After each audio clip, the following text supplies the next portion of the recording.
श्री शिवाय नमस्तुभ्यं। हर हर महादेव। दोस्तों जैसा कि आप सभी लोग जानते हैं कि 25 जून यानी गुरुवार वाले दिन, इस पवित्र जून की सबसे बड़ी और सबसे विशेष निर्जला एकादशी तिथि पड़ रही है। और दोस्तों ये कोई साधारण तिथि नहीं है, ये वह दिन माना जाता है जिसका इंतजार बहुत सारे लोग पूरे साल भर करते हैं, क्योंकि जून में पड़ने वाली निर्जला एकादशी तिथि अपने आप में ही बहुत ज़्यादा महत्वपूर्ण मानी जाती है। और जब यही निर्जला एकादशी तिथि गुरुवार वाले दिन पड़ जाए तो इसका महत्व कई गुना बढ़ जाता है। मेरी माता बहनों से निवेदन है, मेरे भाइयों से निवेदन है, मेरे जीजियों से निवेदन है कि इस दिन को बिल्कुल भी साधारण मत समझना, क्योंकि कई बार जीवन में कुछ ऐसे शुभ दिन आते हैं जिनमें किया गया छोटा सा उपाय भी इंसान की किस्मत बदल देता है। दोस्तों पूज्य गुरुजी महाराज ने अपनी कथा में कई बार कहा है कि निर्जला एकादशी तिथि वाले दिन अगर कोई व्यक्ति सच्चे मन से भगवान को याद करके एक आटे का दीपक कर लेता है तो भगवान उसकी मनोकामना अवश्य सुनते हैं। दोस्तों आज के समय में हर इंसान किसी न किसी परेशानी से गुजर रहा है। किसी के घर में धन की समस्या चल रही है, किसी के घर में बीमारी खत्म होने का नाम नहीं ले रही, किसी के घर में लड़ाई झगड़े बढ़ते जा रहे हैं, किसी के काम बनते बनते बिगड़ जाते हैं। और बहुत सारे लोग ऐसे भी हैं जिनके हाथ में पैसा आता तो है लेकिन टिकता बिल्कुल भी नहीं है। दोस्तों अगर आपके जीवन में भी ऐसी कोई परेशानी चल रही है तो गुरुवार वाले दिन पड़ने वाली निर्जला एकादशी तिथि को बिल्कुल भी अपने हाथ से मत जाने देना, क्योंकि यह दिन बहुत ही विशेष माना जाता है। दोस्तों बहुत सारे लोग पूरे साल भर इंतजार करते हैं कि कोई ऐसा शुभ दिन आए जिस दिन किया गया उपाय जल्दी फल दे। और दोस्तों जून की निर्जला एकादशी तिथि ऐसा ही विशेष अवसर लेकर आती है। आप लोगों ने भी बहुत बार महसूस किया होगा कि कई बार इंसान बड़े बड़े पूजा पाठ करता है, अनुष्ठान करता है, मंदिरों के चक्कर लगाता है, फिर भी मनोकामना पूर्ण नहीं होती। लेकिन दोस्तों जब वही व्यक्ति किसी विशेष तिथि पर श्रद्धा और विश्वास से छोटा सा उपाय करता है तो उसकी किस्मत बदलते देर नहीं लगती। और दोस्तों गुरुवार वाले दिन पड़ने वाली निर्जला एकादशी तिथि भी कुछ ऐसी ही मानी जाती है, इसलिए इस दिन 108 चावल को अवश्य करना चाहिए। दोस्तों बहुत सारे लोग ऐसे होंगे जिन्होंने पूरे साल भर कोई उपाय नहीं किया होगा। बहुत सारे लोग ऐसे होंगे जिन्होंने कई बार सोचा होगा कि इस बार जरूर करेंगे, लेकिन किसी न किसी कारण से नहीं कर पाए होंगे।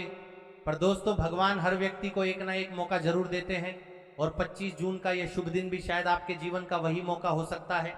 अगर आपने पूरे साल भर कोई उपाय ना किया हो, फिर भी अगर आप जून की निर्जला एकादशी तिथि के दिन सच्चे मन से एक चुटकी हल्दी कर लेते हो तो दोस्तों आपको ऐसा फल मिल सकता है जिसकी आपने कभी कल्पना भी नहीं करी होगी।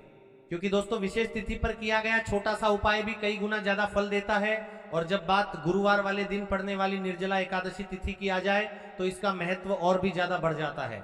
दोस्तों देखा गया है कि बहुत सारे लोगों ने श्रद्धा और विश्वास से एक लोटा जल किया और उनके जीवन में बदलाव भी आया। किसी के घर की आर्थिक परेशानी दूर हुई, किसी का रुका हुआ काम बढ़ने लगा, किसी के घर का क्लेश समाप्त हुआ तो किसी की वर्षों पुरानी मनोकामना पूर्ण हुई। इसीलिए दोस्तों आप लोग भी इस शुभ निर्जला एकादशी तिथि को अपने हाथ से मत जाने देना, क्योंकि बार बार ऐसे शुभ संयोग नहीं बनते। दोस्तों जून की निर्जला एकादशी तिथि अपने आप में ही बहुत पवित्र मानी जाती है और जब यही निर्जला एकादशी तिथि गुरुवार वाले दिन पड़ती है तो भगवान की कृपा प्राप्त करने के लिए यह समय और भी ज्यादा शुभ माना जाता है।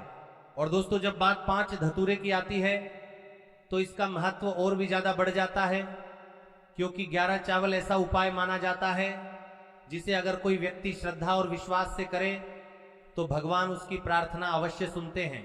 अगर आपके घर में किसी भी प्रकार का दोष चल रहा हो, पितृदोष हो, मंगल दोष हो, राहु केतु का बुरा प्रभाव हो, या फिर ऐसी कोई परेशानी हो जिसका कारण आपको समझ ही ना आता हो, तो दोस्तों ऐसे में निर्जला एकादशी तिथि वाले दिन किया गया एक आटे का दीपक बहुत लाभकारी माना जाता है। दोस्तों कई बार इंसान बोलता है कि हम तो भगवान को मानते हैं फिर भी जीवन में दुख क्यों है। तो दोस्तों शास्त्रों में कहा गया है कि कुछ विशेष तिथियां ऐसी होती हैं जिनमें भगवान को याद करके किया गया छोटा सा उपाय भी बहुत जल्दी फल देता है। और गुरुवार वाले दिन पड़ने वाली निर्जला एकादशी तिथि उन्हीं विशेष तिथियों में से एक मानी जाती है। इसलिए दोस्तों आप लोग इस दिन एक चुटकी हल्दी अवश्य करना, भले ही छोटा करो लेकिन सच्चे मन से करना। दोस्तों आज हम आपको 7 बेलपत्र बहुत ही सरल भाषा में समझाने वाले हैं।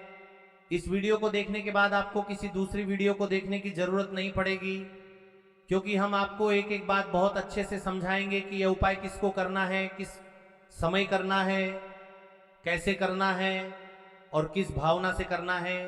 तो चलिए दोस्तों, अब आगे वीडियो में हम आपको बताते हैं कि आखिर 151 गेहूं के दाने को करने की सही विधि क्या है।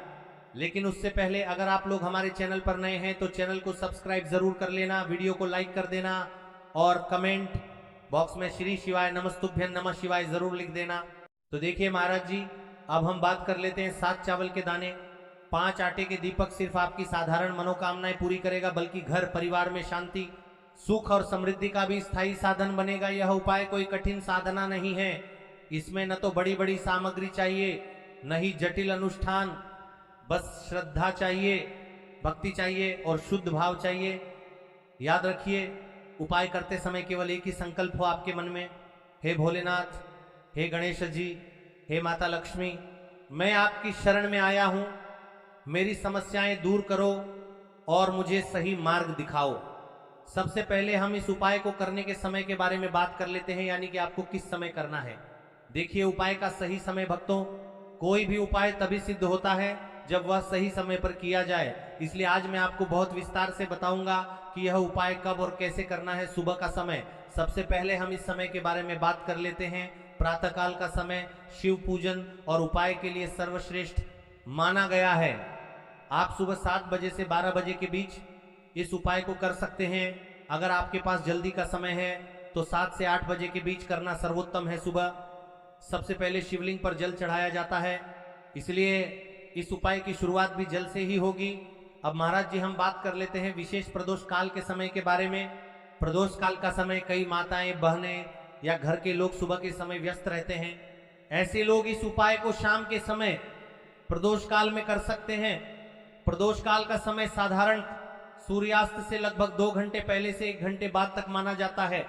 इस उपाय के लिए शाम 5 से 7 बजे तक का समय बहुत शुभ है। बरसात के मौसम में 7:30 या 8 बजे तक भी किया जा सकता है, लेकिन यह ध्यान रहे कि कई मंदिर 8 बजे बंद हो जाते हैं।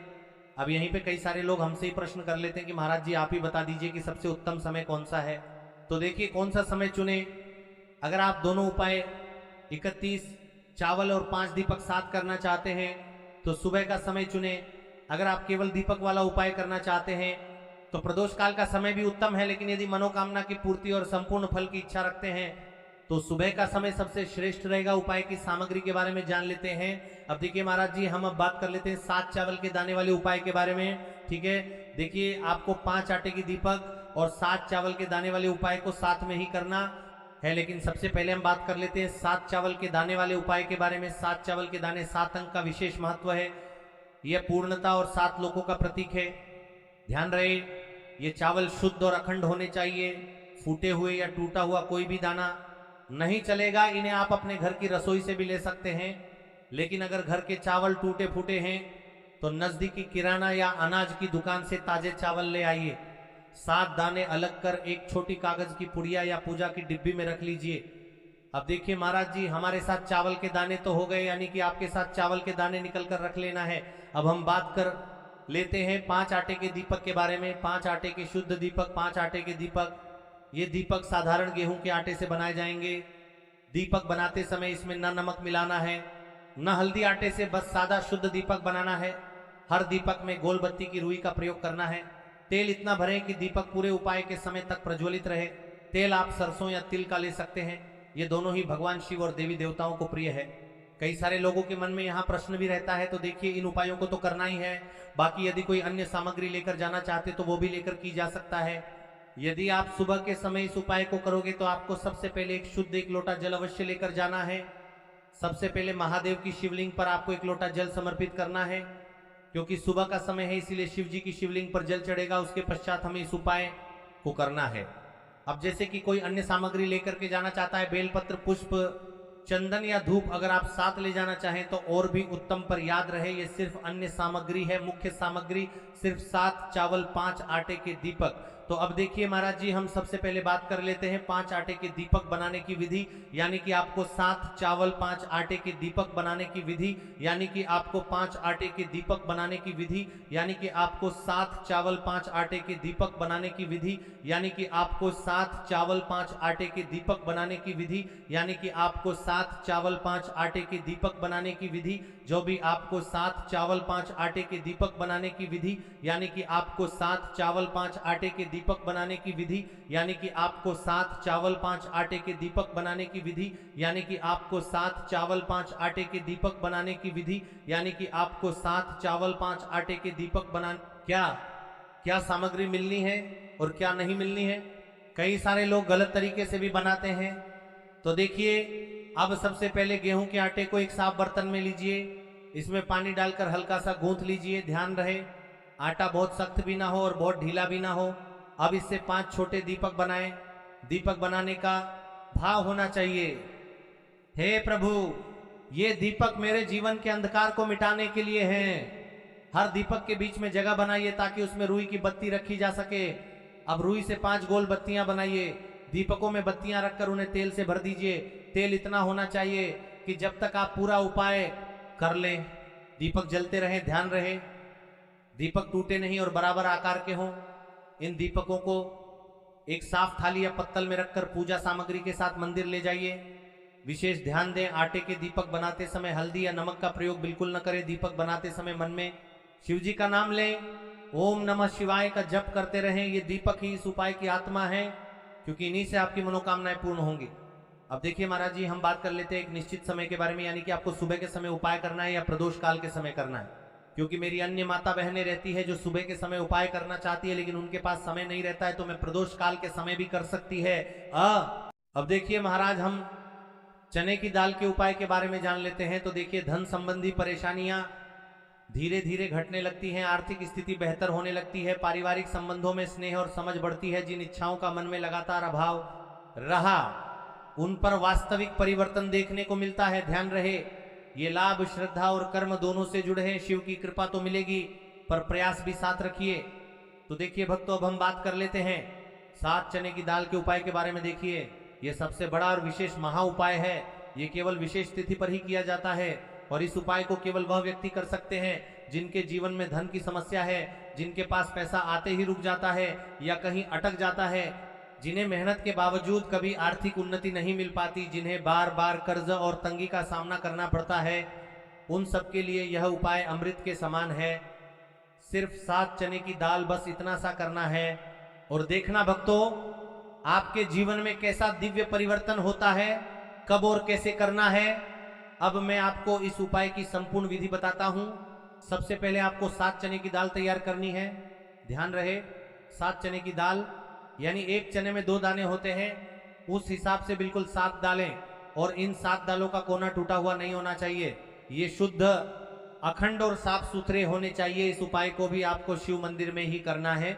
अब बात कर लेते हैं समय के बारे में। आपको किस समय करना है इस उपाय को? करने का समय 2 प्रकार का है। सुबह का समय, प्रदोष काल का समय। सुबह आप इसे 8 बजे के बाद और 12 बजे से पहले कर सकते हैं, क्योंकि इस समय सूर्य पूर्ण रूप से प्रकट होते हैं और वातावरण में ऊर्जा सबसे अधिक होती है। यदि आप प्रदोष काल में करना चाहते हैं तो शाम 5 बजे से 7 बजे के बीच कर सकते हैं। इस समय भगवान शिव का विशेष पूजन काल माना जाता है। यदि आप प्रदोष काल में करना चाहते हैं, यदि आप प्रदोष काल में करना चाहते हैं तो शाम 5 बजे से 7 बजे के बीच कर सकते हैं। यदि आप प्रदोष काल में करना चाहते हैं, यदि आप प्रदोष काल में करना चाहते हैं, कर सकते हैं। यदि आप प्रदोष काल में करना चाहते हैं, यदि आप प्रदोष काल में करना चाहते हैं, यदि आप प्रदोष काल में करना चाहते हैं, यदि आप प्रदोष काल में करना चाहते हैं, यदि आप प्रदोष काल में करना चाहते हैं, यदि आप प्रदोष काल में करना चाहते हैं, यदि आप प्रदोष काल में करना चाहते हैं, यदि आप प्रदोष काल में करना चाहते हैं, यदि आप प्रदोष काल में करना चाहते हैं, यदि आप प्रदोष काल में करना चाहते हैं, यदि आप प्रदोष काल में करना चाहते हैं, यदि आप प्रदोष काल में करना चाहते हैं है शिव मंदिर में पहुंचकर सबसे पहले शिवलिंग का जलाभिषेक करें, बेलपत्र अर्पित करें और फिर श्रद्धा भाव से अपने 7 चने की दाल भगवान शिव को अर्पित करें। याद रखें, यह उपाय केवल तभी सफल होगा जब आप इसे शुद्ध मन और पूर्ण विश्वास से करेंगे। दाल चढ़ाते समय अपने हृदय की व्यथा भगवान शिव को सुनाएं, उनसे कहें, हे भोलेनाथ, हमारे जीवन से दरिद्रता का नाश कीजिए। जेके महाराज जी, इस उपाय को आप माता रानी के समक्ष भी कर सकते हैं और भगवान विष्णु के समक्ष भी कर सकते हैं। मतलब आप किसी भी भगवान के प्रतिमा के समक्ष या उनकी फोटो के समक्ष इस उपाय को कर सकते हैं। अब देखिए, उपाय को करते समय आपको बोलना है, हमारी मनोकामना पूरी कीजिए, धन का प्रवाह हमारे जीवन में बना रहे। आपका जो ये वाला उपाय है अब यहाँ पर समाप्त हो जाता है। अब शिव जी को भी आप प्रसन्न कर लेते हो और साथ में गणेश जी को भी प्रसन्न कर लेते हैं। अब घर आकर कि आपको छोटा सा कार्य अवश्य करना है। अब भक्तों, केवल मंदिर जाकर उपाय करना पर्याप्त नहीं है, घर लौटकर आपको एक छोटा सा कार्य भी करना होगा। घर में जो भी आपका शिवलिंग है, पिंडी है, या फिर यदि शिवलिंग नहीं है तो आपका छोटा सा मंदिर है, वहां पर जाकर भी आपको जल चढ़ाना है और भगवान को प्रणाम करना है। साथ ही घर के मुख्य द्वार पर एक दीपक प्रज्वलित करना है। यही दीपक आपके घर की लक्ष्मी को स्थिर करता है और दरिद्रता को बाहर निकाल देता है। त्र्यंबकं यजामहे सुगंधिम पुष्टिवर्धनम उर्वारुकमिव बंधनान मृत्युर्मुक्षीयम अमृतात्। यदि भक्तों आपको यह हमारा उपाय अच्छा लगा हो तो चैनल को सब्सक्राइब करें और वीडियो को लाइक अवश्य करें। और हाँ, यदि आप हमारे द्वारा बताए गए रोज के उपाय देखना चाहते हैं, रोज के दिनांक के उपाय, तो आप हमारे इस चैनल को सब्सक्राइब करें और वीडियो को अन्य में आता है बहनों को शेयर अवश्य करें, ताकि वह भी इस उपाय को करें और अपने जीवन में चल रही परेशानियों को समाप्त करें और आपके ऊपर भोलेनाथ की कृपा बनी रहे। श्री शिवाय नमस्तुभ्यं, हर हर महादेव। मिलते हैं फिर एक नई वीडियो के साथ। और हाँ, कमेंट बॉक्स में अपना नाम और अपनी राशि अवश्य डालकर जाइए। हर हर महादेव। तो सबसे पहले हम उपाय के बारे में जान लेते हैं। संपूर्ण बातें ध्यान से सुने, किस समय करना है, कब करना है, सामग्री कहाँ से लेनी है। तो देखिए, सबसे पहले हम चावल के उपाय के बारे में जान लेते हैं। देखिए, 108 चावल के दाने और एक हल्दी के दीपक के उपाय के बारे में। तो देखिए, 108 अखंड चावल के दाने और हल्दी का दीपक, तो भोलेनाथ की कृपा से मनोवांछित फल प्राप्त होता है। आज मैं आपको हर छोटे छोटे चरण को विस्तार से समझाऊंगा। कई सारी माता बहनें उपाय को बहुत जल्दी करती है और फिर कहती है शिव हमसे प्रसन्न नहीं होते। सबसे पहले मन को शांत कर लो। सुबह हो तो नित्य स्नान करके स्वच्छ वस्त्र पहन लो। यदि प्रदोष काल में कर रहे हो तो भी साफ सुथरे कपड़े पहनो। मन में सच्ची श्रद्धा और विश्वास हो, यही सबसे बड़ा साधन है। आत्मा में अहंकार या जलन न रखो।